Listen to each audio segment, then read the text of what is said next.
reçois Jean Lassalle pour la première fois sur la web télé Salon CE. Merci Jean Lassalle d'avoir accepté notre invitation. Merci à vous. Alors, la ligne du semestre des Salons CE de 2014 pour le premier semestre, c'est comment améliorer la qualité du dialogue social.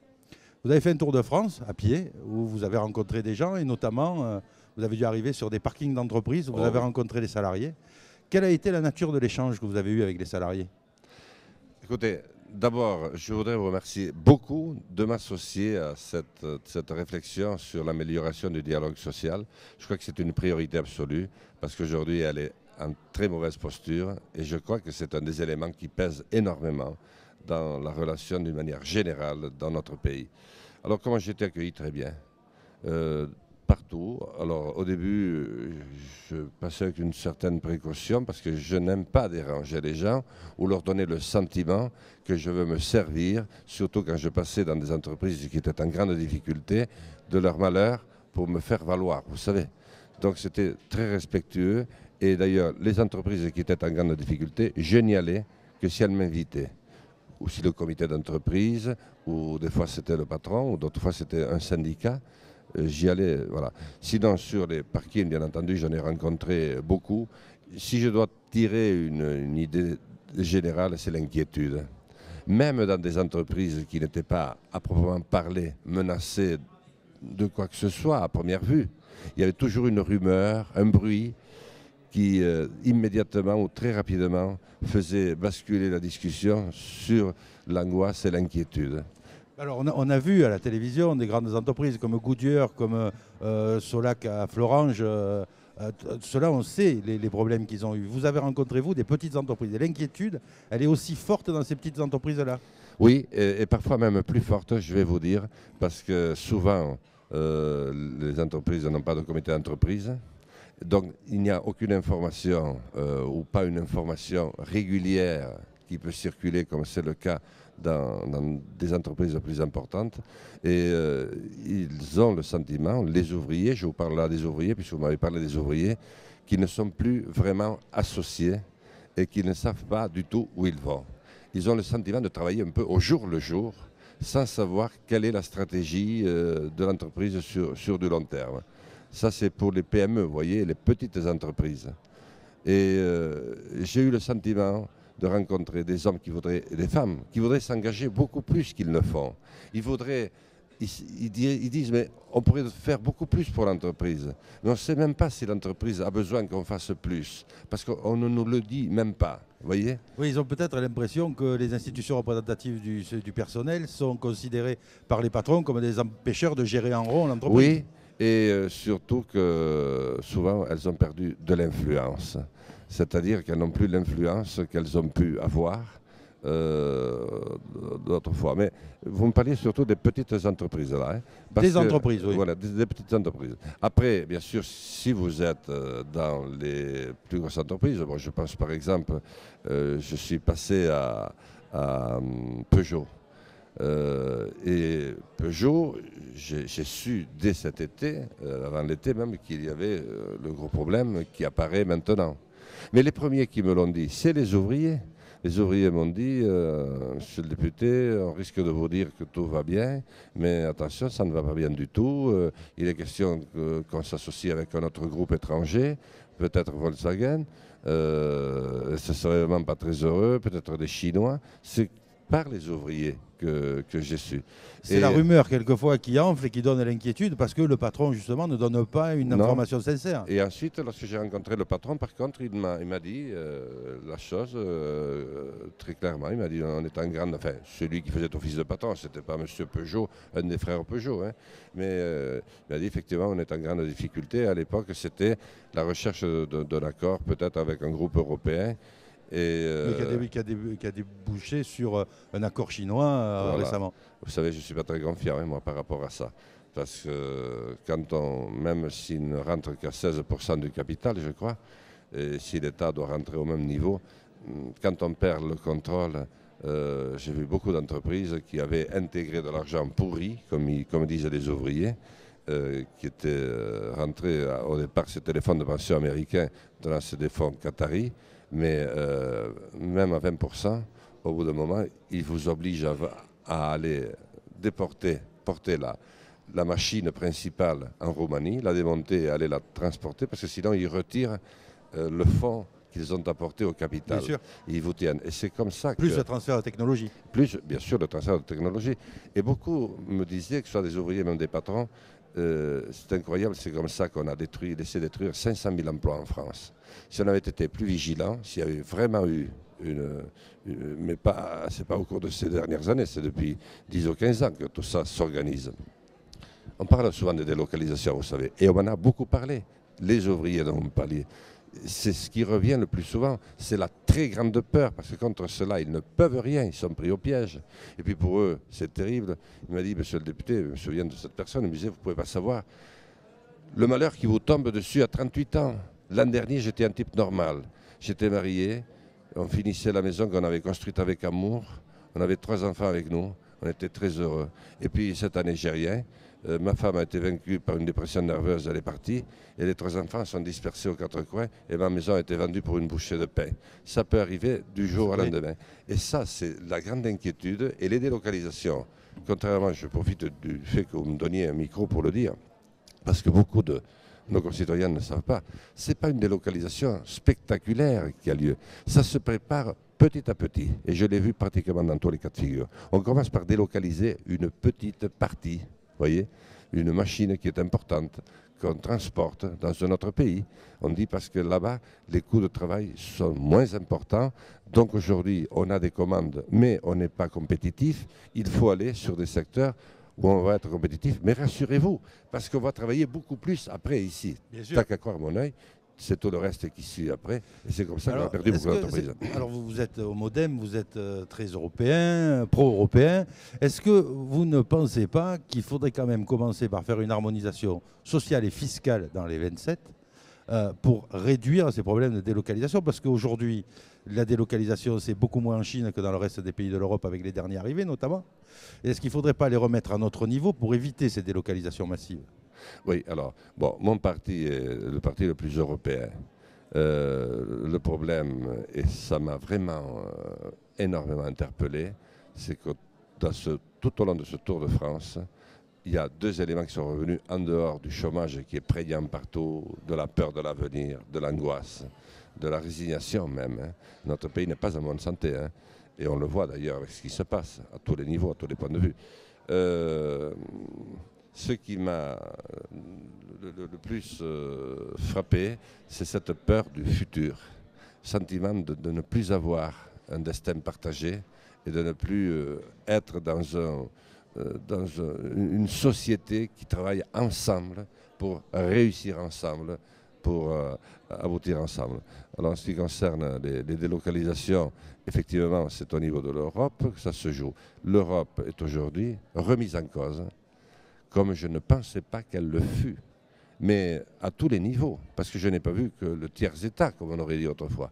J'ai rencontré des préfets qui sont venus me voir, un petit peu en catimini, des juges, des procureurs de la République. Les Français ont joué le jeu, quelle que soit leur catégorie sociale. Ils ont dit, ce député marche, ce député veut aller à l'écoute, il faut que nous... Ils avaient presque l'impression d'accomplir un acte civique en venant à ma rencontre. Vous avez certains qui ont marché avec vous. J'ai discuté avec André Chassaigne qui m'a dit j'ai marché avec Jean Lassalle sur sa circonscription, je crois, oui, pour aller à la rencontre. Et ça, c'était assez bien parce que vous avez, mis en application l'humain d'abord, alors que André Chassaigne l'avait sur ses affiches. Donc on avait l'humain d'abord dans la marche. Quel a été l'accueil entre le député Modem et le député du groupe Non, mais nous sommes amis. Nous avons été amis dès le premier jour. Vous savez, vous rencontrez des types dans la vie, vous avez l'impression de la première poignée de main que vous ne vous entendrez jamais. Et vous en avez d'autres, dès le premier coup d'œil, vous sentez que vous êtes un peu sur la même longueur d'onde. Et André Chassaigne, c'est pareil, c'est un combattant, c'est un guerrier, c'est un type debout, c'est un type qui fait honneur au mandat du peuple et à sa représentation. Il ne lâche jamais rien et on a marché jusqu'à 1h du matin avant d'arriver chez lui, où ensuite sa femme, son fils qui est maire maintenant, m'a accueilli dans sa commune, et sa femme m'a accueilli chez lui. C'est un ami, c'est un ami. Justement, on va parler de Jean Lassalle. L'Europe, juste, pour finir. Et le grief principal qui fait à l'Europe, mais qui est lourd, et à mon avis, on va le voir lors des élections du 29 et 30 mai, c'est que les Français, et pas que les ouvriers, nous disaient, mais on a cru à ce rêve. Au milieu, avec tous ces peuples qui se sont saignés jusqu'au dernier sang et qui allaient enfin pactiser, faire la paix. Mais on a cru qu'on allait construire un espace de fraternité, un espace démocrate, puisque nous étions dans les pays les plus démocratiques de la planète, et très social, puisque la France est un des pays les plus avancés sur le plan social. Et qu'est-ce que vous nous rendez? Une jungle dans laquelle tous les coups sont permis entre frères. Et vous n'avez jamais eu le courage de décider. Vous avez envoyé, vous les politiques qu'on élisait, des hauts fonctionnaires pour mettre cette fameuse Europe sur pied, et vous ne nous avez jamais raconté comment elle se faisait et de quoi il en était. Et alors aujourd'hui, vous vous étonnez qu'on soit surpris et qu'on soit même en opposition avec cela. Donc je crois que dans les années qui viennent, et en particulier après le 30 mai, il va falloir apporter des réponses en profondeur. Et moi, je serai pour la réouverture d'un débat public sur l'Europe, pour qu'on sache vraiment de quoi il s'agit, quels sont les engagements que nous avons, quels sont comment je dirais, les pactes que nous avons passés, parce que entre ceux qui ont été faits comme ça, les directives qui ont été traduites en droit français sans aucun débat sur ordonnance présidentielle, donc il n'y a eu aucun débat, donc aucune connaissance du grand public et des citoyens. Et puis le référendum où on vote non, et où nous, députés et sénateurs, avons été dire oui à Versailles, il y a une très grande confusion dans les esprits. Et à mon avis, ça c'est un élément grave. Donc il y a manque de confiance dans l'Europe. L'Europe qui devrait être au contraire la garante de la confiance, surtout entre les pays qui la composent.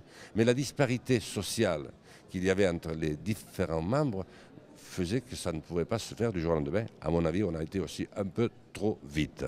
Alors, on va parler de quelques minutes là, de Jean Lassalle. Jean Lassalle, le député, qui fait partie de ces quelques députés à l'Assemblée nationale qui prennent leur mandat, pas simplement d'une manière politique, je suis élu, maintenant je siège ou pas. On vous a vu faire la grève de la faim pour des emplois qui disparaissaient dans votre circonscription. On vous a vu vous lever à l'Assemblée nationale et chanter pour rappeler que les régions existaient. Jean Lassalle, député, c'est une vocation. Comment vous êtes arrivé là en politique? C'est un idéal. Je crois qu'on ne peut pas faire de politique sans idéal. Je crois qu'il faut se consacrer totalement à cette fonction. Ce n'est pas un métier qui vous est confié un jour par le peuple. Et je l'ai toujours vécu comme ça. Je suis fils de berger, de Delarouge, j'étais fils d'instituteur. Je ressemble un peu à, vous savez, votre député que je connaissais très bien, qui a été pour moi un modèle, même s'il ne l'était pas pour tous, mais c'était un modèle de député, c'était Maxime Grémetz. Et vous savez, on ne l'a pas remplacé à l'Assemblée, parce que ses coups de gueule, ces interpellations marquaient hors le rôle d'un politique. C'est d'interpeller. C'est pas de dire que tout va bien. Si ça va bien, il faut le dire aussi. Mais quand ça ne va pas, c'est aussi de jouer, comment je dirais, les éveilleurs de conscience. De dire ça ne va pas.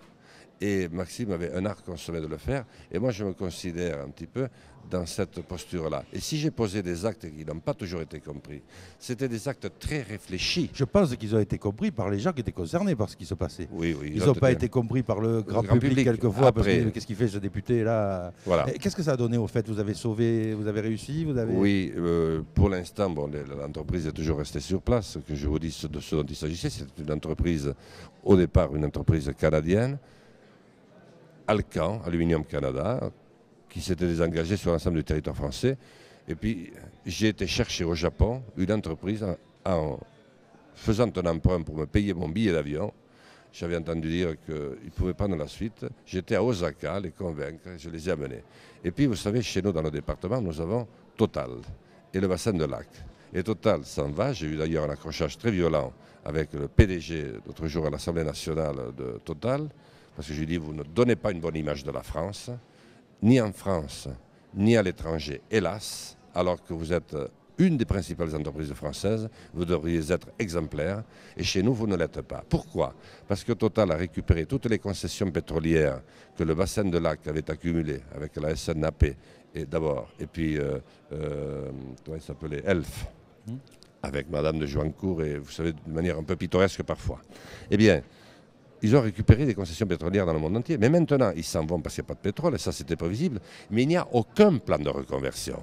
Donc qu'est-ce qu'ils font? Ils captent toutes les entreprises dans un rayon de 200 km pour les faire venir chez eux, pour faire croire que c'est une reconversion. Ça, ce n'est pas un problème européen. Ça, c'est un problème d'une très grosse société française, 14 milliards de bénéfices, rien de payé en France, pas beaucoup d'impôts et qui ne d'ailleurs. paye pas en France, et qui ne prend pas la peine de reconvertir à minima un site sur lesquels ils ont prospéré et où ils ont acquis une dimension mondiale. Alors on entend dans les infos, alors c'est toujours le ministre de l'Intérieur qui est une star depuis des années, puisqu'on parle d'incivisme, etc. Mais est-ce qu'on peut exiger du peuple un peu de civisme quand les entreprises elles-mêmes en manquent au point de ne pas vouloir payer des impôts dans le pays? Mais bien sûr que non, et c'est là que les dés sont bipés. C'est là qu'il y a un énorme problème que nous devons résoudre en France. Moi, mon idée, c'est qu'on doit le résoudre par l'intelligence, pacifiquement, par le dialogue. Sinon, c'est la rue et c'est la révolution, une fois de plus. Mais qu'est-ce que ça fera? C'est une nouvelle génération de jeunes qui seront traumatisés à vie. Je crois qu'on est un petit peu à un tournant. Hein. Notre pays est à un tournant. Il est minuit moins 10. Il s'agit maintenant de prendre des orientations. Ces orientations passent certainement par des ajustements nouveaux. Il faut faire le point sur le rôle de l'Europe. Nous en parlions tout à l'heure.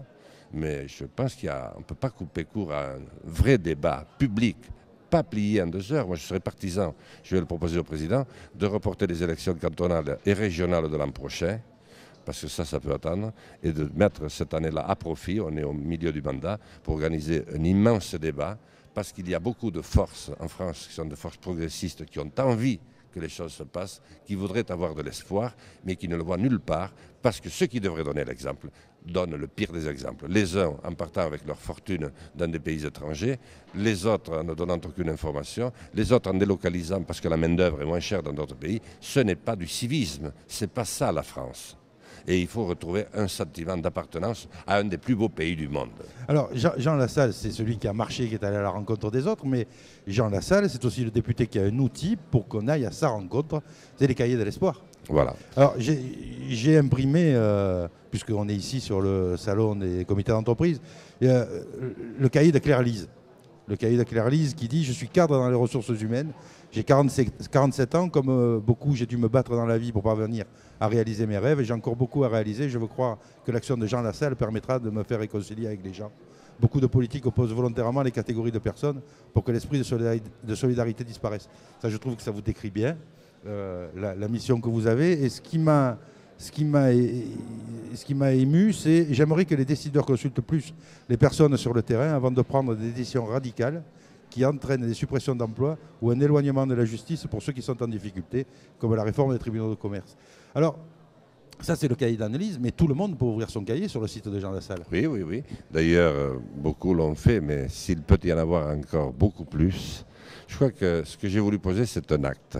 Au-delà de la marche, au-delà de l'écoute, et j'ai rencontré beaucoup de Français, j'ai parlé, m'ont beaucoup parlé, j'ai voulu poser un acte politique d'un député dans l'exercice de ses fonctions, élu par le peuple universel. C'est les cahiers de doléances. C'est les cahiers de doléances, mais je n'ai pas voulu travestir l'histoire. L'histoire ne m'appartient pas, et puis je n'avais pas la prétention de me hisser à ce niveau. Mais j'étais bouleversé à la lecture des cahiers de doléances. Lorsque je les ai découverts, j'ai fait une étude il y a une dizaine d'années. Je me suis dit, voilà, ce dont notre pays aurait besoin, c'est de se remettre de nouveau à réfléchir, à travailler ensemble. Donc moi, je l'ai appelé les cahiers de l'espoir parce qu'il y a tellement de désespoir ambiant. Alors au départ, on m'a dit, mais qu'est-ce que c'est les cahiers de l'espoir? Où sont les signes d'espoir, monsieur le député? Comment voulez-vous qu'on parle d'espoir? Je dis, mais il faut le faire revenir. Et une des manières, c'est de nouveau, effectivement, de revenir au niveau du peuple. Nous sommes le seul pays qui est écrit le premier sur ses frontons. Ici, le peuple est souverain. Et au-delà des mers et des océans, on nous a qualifiés des patries des droits de l'homme. Donc nous avons quand même contribué à la montée en civilisation du monde entier. Et aujourd'hui, nous avons perdu ce savoir-faire de la négociation, de la discussion, de la confiance entre nous. Il ne devrait pas y avoir de décision d'envergure de prise sans consultation préalable du peuple, mais avec des vrais moyens, sans que ce soit populiste, mais avec les énormes moyens de communication dont nous disposons aujourd'hui, avec les relais que peuvent constituer les maires dans les communes, on va les réélire, les députés qui sont aussi des élus de la nation, eh bien, si on a engagé un débat sur l'Europe, par exemple, à l'Assemblée nationale, avec rapport du Premier ministre sur tout ce qui s'est passé, télévisé. Oui, surtout qu'on a l'outil, LCP, Public Sénat, on peut faire. On peut faire, depuis 20 ans. Et qu'on prolonge ensuite ce débat jusqu'à la dernière des régions de France, jusqu'au village, jusque dans les banlieues que j'ai visitées entre 2 et 3 heures du matin pour me rendre compte, nous serions étonnés de voir le nombre de gens qui voudraient de nouveau s'engager, qui souffrent de se sentir en marge, de sentir qu'ils ne font plus partie de ceux qui décident ou de ceux que l'on tient informés. Ce ne serait pas grave si ce n'était pas l'immense majorité du peuple français. Et c'est en cela que vous avez raison d'insister sur la recherche du dialogue. C'est dans ce sens-là qu'il faut aller. Et moi, je pense qu'il faudra injecter de l'ingénierie, le terme n'est pas très joli, de relations et d'intelligence, multiplier les initiatives comme les vôtres pour que, de nouveau, le français, qui a du bon sens, le français qui est un battant, qui est un râleur, mais qui est un battant, retrouve le goût de l'engagement. Et à partir de ce moment-là, les partis, les syndicats iront beaucoup mieux, la représentation du peuple sera beaucoup plus forte et je crois qu'on trouvera des solutions auxquelles nous n'avons même pas pensé aujourd'hui. Alors, Jean Lassalle, les mandats à l'Assemblée nationale sont de 5 ans.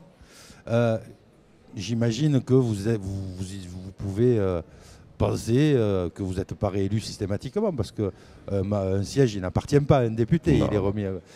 Qu'est-ce que vous avez pensé, laisser à la fin de ce mandat qui arrive, du travail que vous aurez fait pendant 5 ans? Et que pensez-vous faire sur le mandat qui va recommencer après? Parce que je n'imagine même pas, vous parliez de Maxime Grémetz tout à l'heure, qu'un député comme vous, qui travaille et qui est près du peuple, ne soit pas réélu. Ce serait surréaliste. Mais donc un cycle de 5 ans, c'est ainsi qu'en fin de cycle, qu'imaginez-vous laisser et qu'imaginez-vous faire en début de cycle prochain? D'abord, je pense qu'il faut répondre à votre question avec une certaine humilité. Parce que je crois que nous gagnerions, vous savez que nous sommes détestés par le peuple. D'une manière générale, le clivage est violent et très dur à entendre.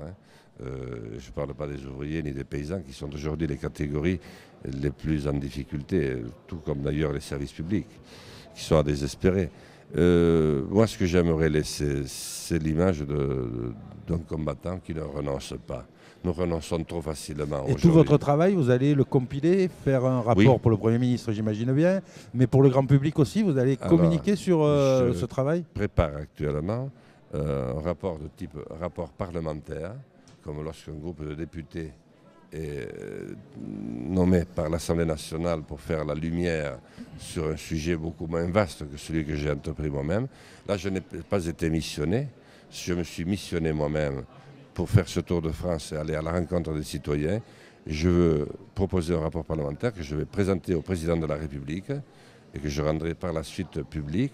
Et derrière, je suis en train, c'est un travail de titan, d'écrire un livre plus personnel sur ma perception de la France d'aujourd'hui, des contacts, des échanges que j'ai eus, notamment avec les ouvriers, parce que la classe ouvrière est en voie de disparition. Dans un pays comme le nôtre, c'est effrayant de penser une chose pareille, comme les paysans, de la même manière. Mais comment voulez-vous qu'un grand pays rembourse ses immenses intérêts d'emprunt si on ne produit plus, s'il n'y a plus d'ouvriers, s'il n'y a plus de paysans? Il faut revenir à la base. Et ce que j'aimerais laisser comme trace, je ne sais pas ce que sera l'avenir. Pas une trace, mais au moins que tout le travail que vous avez fait pendant... C'est votre 3e mandat, je crois. Oui, c'est mon 3e mandat, oui. Que tout ce travail fait par ce député combattant qui a rencontré les gens, qui a compilé de l'information, qu'elle serve à quelque chose. Voilà, qu'il serve à quelque chose, et puis si ça peut servir à éveiller les esprits. Je dis souvent, j'éveille les esprits à mesure que le mien s'éveille. Au départ, vous ne savez pas tout, et au départ, vous avez peur. Parce qu'aujourd'hui, c'est terrible de s'engager face à la muraille et le conformisme de la pensée unique. Vous êtes immédiatement lassalisé, comme je dis. Vous savez ce qu'on dit de moi, Lassalle, député atypique, un manque d'exposition médiatique. C'est pour ça qu'on vous a invité. Merci beaucoup, je vous en suis très gré, mais beaucoup me reconnaissent. Mais bien des fois, à Honlieu, on dit mais c'est un troublion, il est incontrôlable. Non, je crois que ce devrait être notre rôle. Mais pour ça, il ne faut pas avoir peur, y compris de perdre son mandat, vous en parliez tout à l'heure. Moi, je n'ai jamais considéré la vie politique comme une rente à vie. J'ai toujours considéré, d'ailleurs mes élections ont toujours été à un cheveu, des élections très difficiles, que je ne serais élu que si le peuple souverain me faisait confiance. À partir du moment où il me faisait confiance, je m'engage, ensuite c'est lui qui décide. Mais si on adopte de nouveau ce comportement, vous allez voir que les choses vont changer. Parce que ceux qui n'ont plus confiance en nous vont retrouver confiance en nous. Ils s'engageront de nouveau en politique. Mon rêve, c'est que mes fils qui aiment porter les couleurs de la ville sous un maillot de rugby ou de football, avec plaisir, parce qu'on les reconnaît, portent un jour les couleurs d'un syndicat ou d'un parti politique avec le même esprit parce qu'ils sauront qu'ils sont au service de leur pays. C'est ça qu'il faut arriver. Loin des coups tordus, en politique il y en aura toujours, mais que ce soit plus net, plus franc, que l'on dise exactement ce qu'il en est, dans quelle situation on est et où on va. Voilà ce à quoi j'aimerais servir. Mais je pense que ça va nous servir de conclusion. Merci Jean Lassalle d'avoir accepté notre invitation et j'espère vous revoir bientôt sur le salon parce que des gens atypiques qui s'engagent, nous on les aime et on les invite. Merci Jean. Merci à vous.